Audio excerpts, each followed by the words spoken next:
কি কারণে হচ্ছে মাল্টিপল মায়োলোমা? মাল্টিপল মায়োলোমা হলো এক ধরনের neoplastic cancerous proliferation of plasma sell, মানে এটা এক ধরনের ক্যান্সার।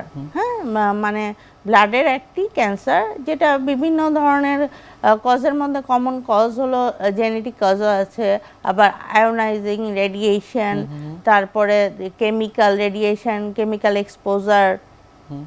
তারপরে যেমন আমাদের আগে মাল্টিপল মায়োলোমা আমরা পেতাম যে আফটার 40 ইয়ার্স, কিন্তু এখন আমাদের এই যে খাদ্যের ভেজাল, রেডিয়েশন, রং, কেমিক্যাল কসমেটিক্স, এইসব কারণে অনেক সময় যারা এইসব অকুপেশনটা আমাদের মাল্টিপল মায়োলোমার ক্ষেত্রে ইম্পর্টেন্ট।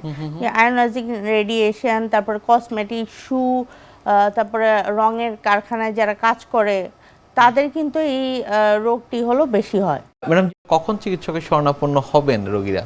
আমাদের যখন দেখা যাচ্ছে একজন বয়স্ক মানুষ বারবার রিকারেন্ট ফিভার হচ্ছে, বোন পেন, তারপরে দেখা যায় আরও যে প্রন টু ফ্র্যাকচার, সহজে হাঁটতে গেলে মানে কোনো কারণ নাই স্পন্টেনিয়াস ফ্র্যাকচার হয়ে যাচ্ছে, পেশেন্টের কোনো সিমটম নাই, হঠাৎ করে হাঁটছে, একটু পড়ে গেল, যে কোনো কারণে পড়ে গেলে দেখি যে ফ্র্যাকচার হয়ে যাচ্ছে। আর অনেক সময় দেখা যায় যে একজন পেশেন্ট তার রিফ্র্যাক্টরি অ্যানিমিয়া, মানে অ্যানিমিয়া হচ্ছে আমরা এত ট্রিটমেন্ট দিচ্ছি, ব্লাড ট্রান্সফিউশন দিচ্ছি, কিন্তু অ্যানিমিয়ার কজ আমরা কারণ খুঁজে পাচ্ছি না, তখন আমাদের মাল্টিপল মায়োলোমাটা মাথায় রাখতে হবে।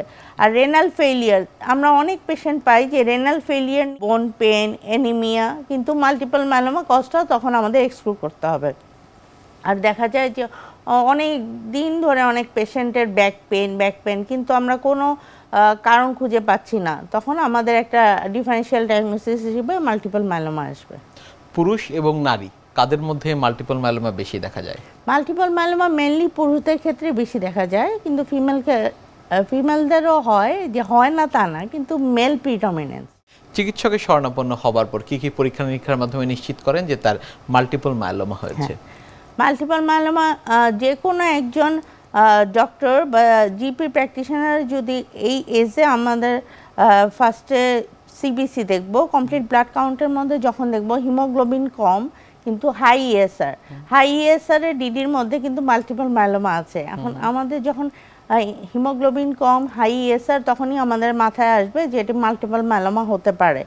আর অনেক সময় মাল্টিপল মায়োলোমা হলে বাইসাইটোপেনিয়া, মানে ডাব্লিউবিসি কাউন্ট কম থাকে বা প্লেটলেট কাউন্টও কম থাকে, প্যানসাইটোপেনিয়া নিয়ে প্রেজেন্ট করে।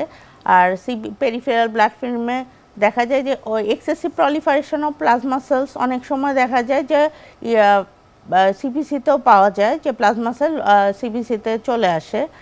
আর আমরা করতে পারি সেরাম প্রোটিন ইলেকট্রোফরেসিস, যেটা নন ইনভেসিভ টেস্ট, ওটা করলেই আমরা যখন দেখব যে মনোক্লোনাল ব্যান্ড, মানে এক ধরনের মনোক্লোনাল ব্যান্ড থাকবে, এটা তো মাল্টিপল মায়োলোমা তো এক ধরনের মনোক্লোনাল ইমিউনোগ্লোবিউলিন প্রলিফারেশন হয়, যখন এই মনোক্লোনাল গ্যামোপ্যাথি থাকবে তখন আমরা আমাদের সাসপিশনটা আরও কনফার্ম হবে যে এটা মাল্টিপল মায়োলোমা হতে পারে।